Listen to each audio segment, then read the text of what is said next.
We're living in a world where you can't escape being offended. You can't escape something not bothering you.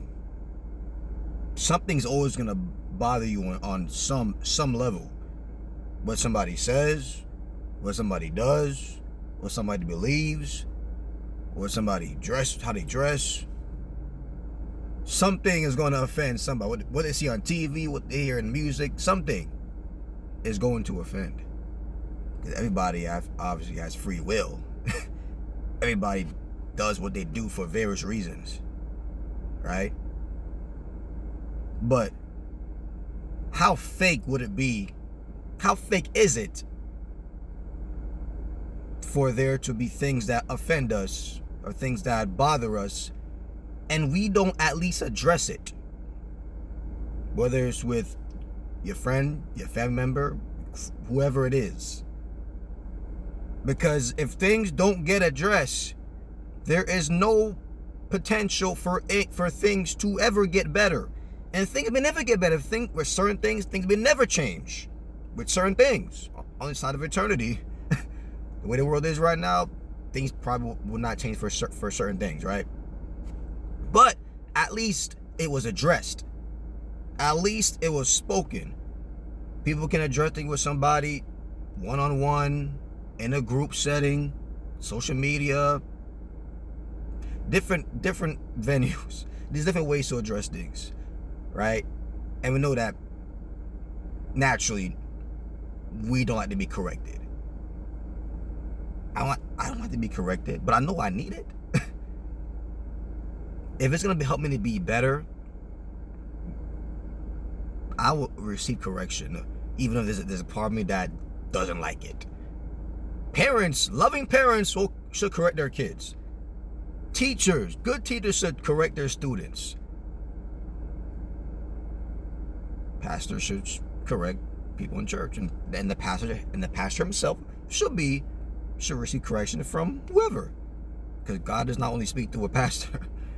God can speak to multiple people, right? And of course, we all have a right to question that. Did God really speak to him, to her?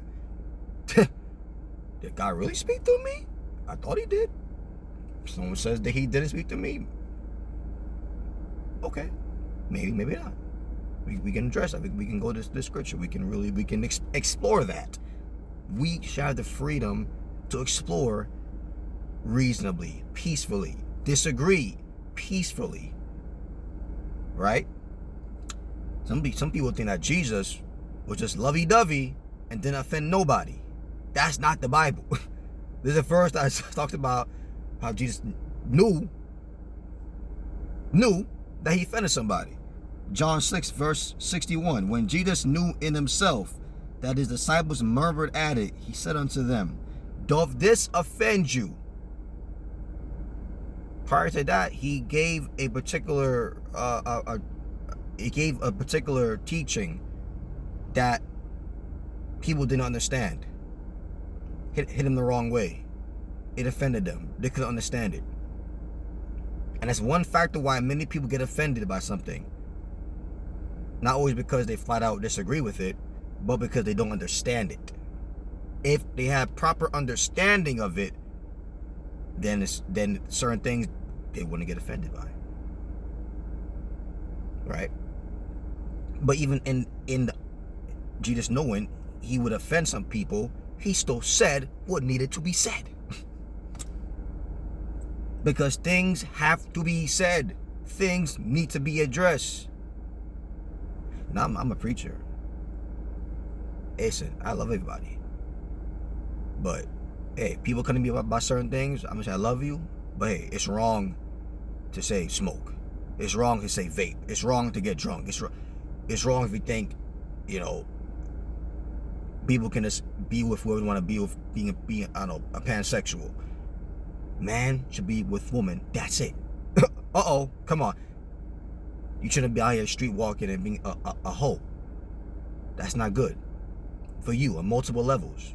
I tell you out of love. You may get offended, man. I'm not trying to make my money. That's a whole nother conversation. Wrong is wrong. regardless of your justification of why you do what you do. All right. The things that someone can address with me that you could offend them, and we'll talk about it. I could do this a better way. Okay. I could have spoke better this way. Okay. I could address it better this way. Okay. We'll talk about it. We may agree on it. We may not agree on it. Okay. But let there be the freedom to do it. And yeah, I think there's people who do say certain things really harshly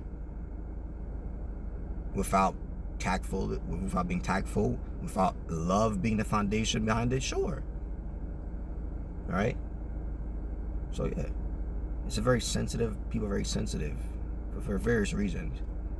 But I think if we communicated better as people, if we communicated better, I think although people would probably still get offended, they could better deal with it, because it was coming out of a place of love, and there was freedom for other person to address.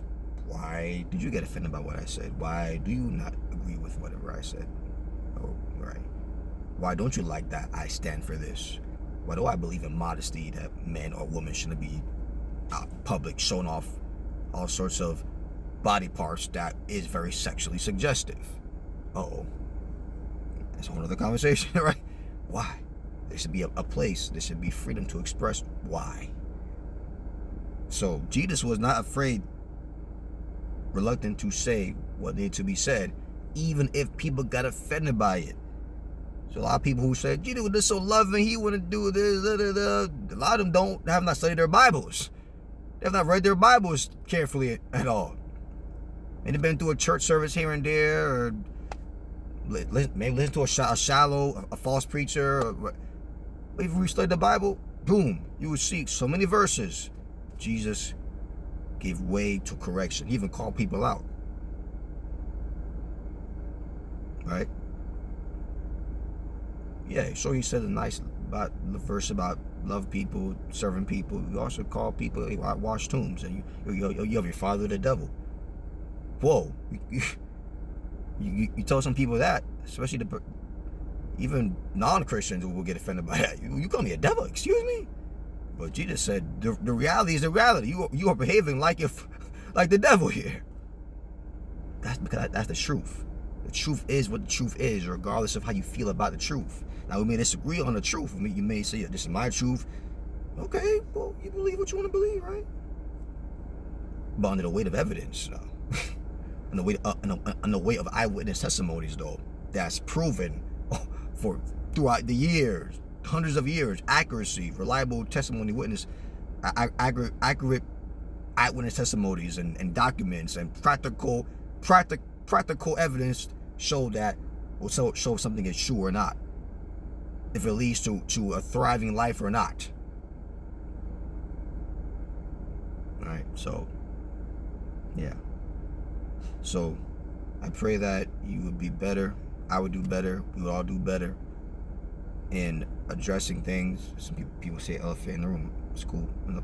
Decent phrase. I like it. Elephant in the room. You don't just ignore an elephant. You say, why is there an elephant in my living room? You don't just ignore it. I like it's not there. And that's how you get potential for positive change when you address anything. It could be in a church realm. It could be with theological concerns. It could be with your marriage. It could be with somebody you dealing with their finances, your kids, your spouse, something going on in your job, something with your parent and whatever they're doing, whatever they're said. There's a whole bunch of things that could be that need to be addressed. That should be addressed, but in the right spirit. Better to not say it if you're going to say it in a wrong spirit and without love being your foundation and going before you first. I love saying, Lord, teach me before I teach others. Guide me before I guide others. Correct me before I correct others. Give me cleanse my spirit before I seek to deal with the spirit of other people. All right, y'all. God bless you. Love you.